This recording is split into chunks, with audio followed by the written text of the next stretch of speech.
Good morning बच्चों।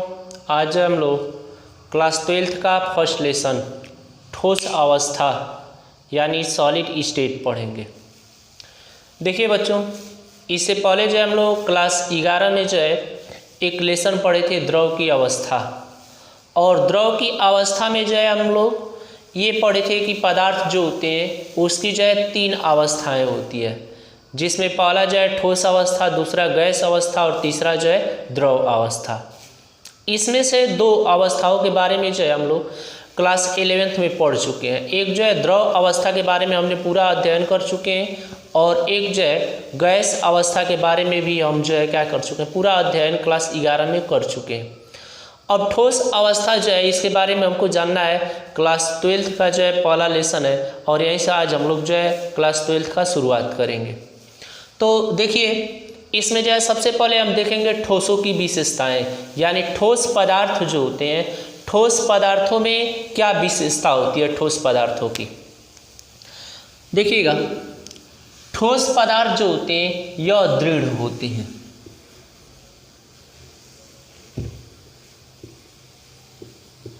ठोस पदार्थ दृढ़ होते हैं। इसके बाद इनके आकार एवं आयतन जो है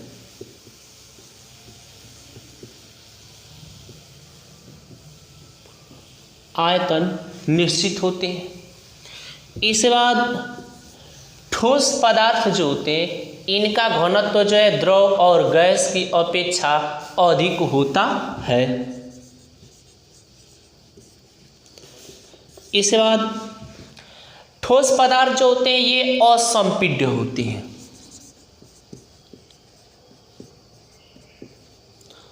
असंपीड्य का मतलब क्या समझते हैं आप? तो वह पदार्थ जिस पर कोई दबाव डालने पर उसमें कोई प्रभाव नहीं पड़ता है, तो उसे जो हम क्या कहते हैं, संपीड्यता कहते हैं। तो ठोस पदार्थ को अगर हम क्या करते हैं, दबाव डालते हैं, तो उसके आकार में कोई परिवर्तन नहीं आता है, अर्थात वह जो है क्या होते हैं, असंपीड्य होते हैं। इसके अलावा जो है अगर हम देखें तो ठोस पदार्थ जो होते हैं इसमें जो है यांत्रिक शक्ति होती है। इसके अलावा जो है ठोस पदार्थ जो होते हैं इसको अगर हम गर्म करते हैं, तो ठोस पदार्थ को गर्म करने पर, ठोस पदार्थ को हम गर्म करते हैं तो गर्म करने पर यह जो है द्रव अवस्था को प्राप्त कर लेते हैं। अब जिस ताप पर जो है क्या करते हैं, द्रव अवस्था को प्राप्त करते हैं, वह जो है इसका गलनांक या गलनांक बिंदु कहलाता है। तो ये जो है ठोस की विशेषताएं हैं। ठोस जो है क्या होता है, दृढ़ होता है। इसके आकार एवं आयतन जो है निश्चित होते हैं। इसके घनत्व जो है द्रव और गैस की अपेक्षा अधिक होते हैं। इस पर दबाया जाए तो कोई प्रभाव नहीं पड़ता है, अर्थात यह असंपीड्य होते हैं। इसमें जो है यांत्रिक शक्ति होती है। यांत्रिक शक्ति का मतलब कि इसमें जो है अणु, आयन या परमाणु जो होते हैं वह जो है अधिक शक्ति के द्वारा आपस में जुड़े रहते हैं, जिसके कारण इनके आकृति एवं आयतन में कोई प्रभाव नहीं पड़ता है। तो वही जो है इनकी यांत्रिक शक्ति कहलाती है। तो इसमें यांत्रिक शक्ति होती है।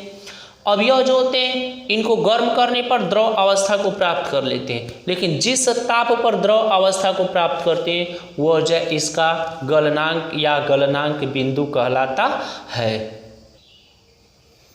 आगे देखिएगा, ठोसों का वर्गीकरण, क्लासिफिकेशन ऑफ सॉलिड्स।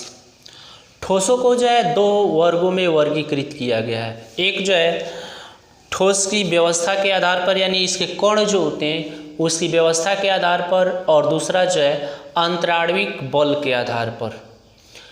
कण की व्यवस्था का मतलब कि एक कण जो है दूसरे से किस तरह से व्यवस्थित है उसके आधार पर व्यवस्थित किया गया है, और दूसरा जो है अंतराकणीय बल के आधार का मतलब कि यानी इसके अणु जो होते हैं वो आपस में जो है किस बल के द्वारा कैसे जो है जुड़े हैं, इसके आधार पर जो है क्या किया गया है, तो ठोस को जो है 2 वर्गों में वर्गीकृत किया गया है। तो इसमें जो है सबसे पहले हम पढ़ेंगे कणों की व्यवस्था के आधार पर ठोसों का वर्गीकरण।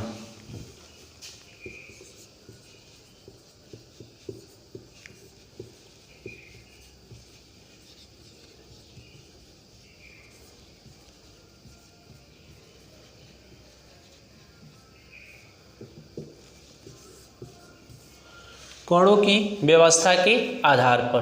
अब कणों की व्यवस्था के आधार पर देखें अगर हम, तो कणों की व्यवस्था के आधार पर जो होते हैं ठोस जो है दो वर्गों में वर्गीकृत किए गए हैं। एक जो है क्रिस्टलीय ठोस और दूसरा जो है अक्रिस्टलीय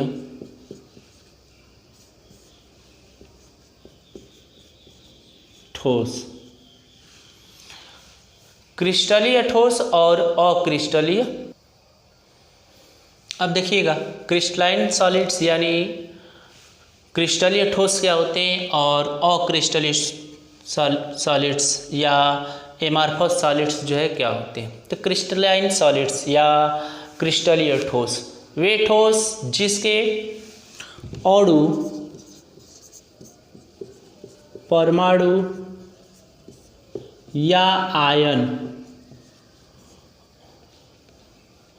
अणु परमाणु या आयन एक व्यवस्थित क्रम में जुड़े रहते हैं, उसे जो है क्रिस्टलीय ठोस कहते हैं। कहने का मतलब कि वे ठोस जिसके अणु परमाणु या आयन एक व्यवस्थित क्रम में जुड़े रहते हैं उसे क्रिस्टलीय ठोस कहते हैं। जैसे NaCl सोडियम क्लोराइड या पोटेशियम नाइट्रेट या पोटेशियम क्लोराइड, इसके अणु जो है एक व्यवस्थित क्रम में। जैसे अगर हम यहाँ पे क्या करें NaCl को लेते हैं, यहाँ पे Na फिर Cl फिर Na फिर यहाँ पर Cl तो फिर यहाँ पे Na तो फिर यहाँ पे Cl, मतलब एक के बाद एक व्यवस्थित क्रम में जो है क्या होते हैं यह जुड़े रहते हैं। तो इसे ही जो हम क्या कहते हैं क्रिस्टलाइन सॉलिड्स या क्रिस्टलीय ठोस कहते हैं। दूसरा होता है अक्रिस्टलीय ठोस एमार्फस सॉलिड्स, वे ठोस जिनके अणु परमाणु या आयन एक व्यवस्थित क्रम में नहीं जुड़े होते अर्थात टेढ़े मेढ़े जो है जुड़े रहते हैं, तो उसे जो हम अक्रिस्टलीय ठोस या एमार्फस सॉलिड्स कहते हैं। कहने का मतलब कि कोई कण यहाँ पे जुड़ा है, कोई कण इधर, कोई कण मतलब टेढ़ा मेढ़ा जो है क्या होते हैं, तो कण जो होते हैं आपस में जुड़े रहते हैं, तो उसे ही जो हम क्या कहते हैं अक्रिस्टलीय ठोस या एमार्फस सॉलिड कहते हैं। अब इसमें जो एग्जाम्पल अगर देखेंगे तो जैसे हो जाएगा कांच, रबड़, प्लास्टिक, इसमें जो है क्या होते हैं अणु परमाणु और आयन टेढ़े मेढ़े इधर उधर जो है क्या होते हैं जुड़े रहते हैं, तो इसे ही जो हम क्या कहते हैं अक्रिस्टलीय ठोस या एमार्फस सॉलिड कहते हैं। तो जिसमें जो अणु परमाणु आयन व्यवस्थित क्रम में जुड़े रहते हैं उसे क्रिस्टलीय ठोस, और जिसमें अणु परमाणु आयन जो है टेढ़े मेढ़े क्रम में जुड़े रहते हैं उसे जो हम क्या कहते हैं तो अक्रिस्टलीय ठोस या एमार्फस सॉलिड्स कहते हैं। आगे देखिएगा क्रिस्टलीय एवं अक्रिस्टलीय ठोसों में अंतर। अब क्रिस्टलीय ठोस जो होता है और अक्रिस्टलीय ठोस जो होते हैं इन दोनों में अंतर क्या होता है। तो देखिए क्रिस्टलीय ठोस जो होता है इसकी ज्यामिति जो होती है या संरचना जो है,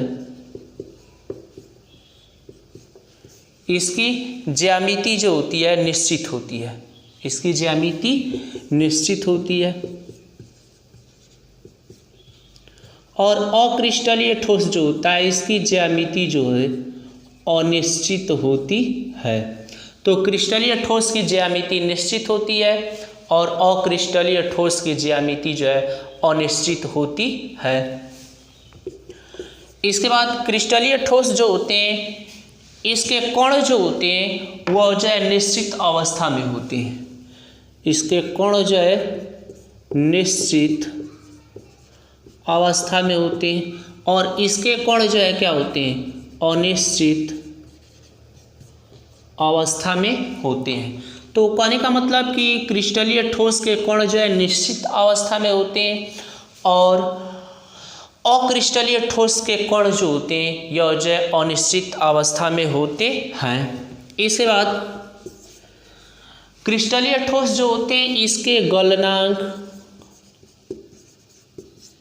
एवं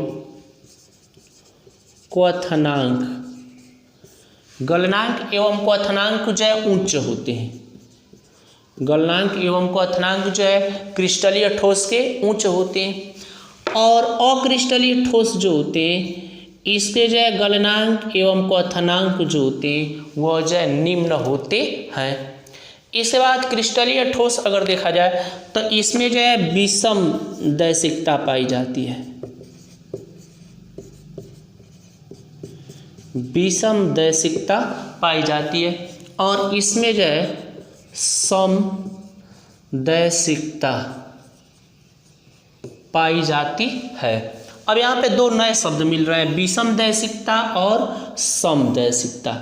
विषम दैशिकता का मतलब क्या होता है और सम दैशिकता का मतलब क्या होता है।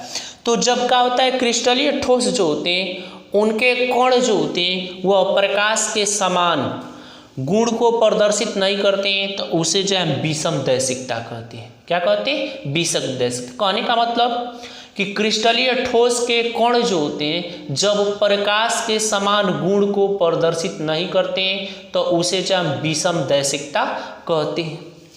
और अक्रिस्टलीय ठोस के कण जो होते हैं जब प्रकाश के समान गुण को प्रदर्शित करते हैं तो उसे जो हम समदैशिकता कहते हैं।